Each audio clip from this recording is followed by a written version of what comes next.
ඔය දෙකෙන්ම අපිට වටිනම තැන අහිමි වෙනවා.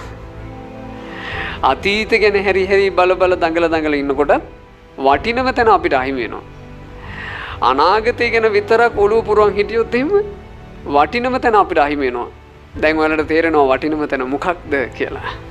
මොකක්ද වටිනම තැන? මේ දැන් වර්තමානය, මේ මොහොත.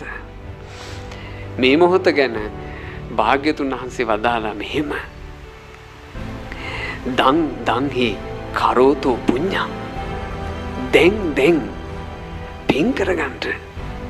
ඒ තමයි බුද්ධ වචන.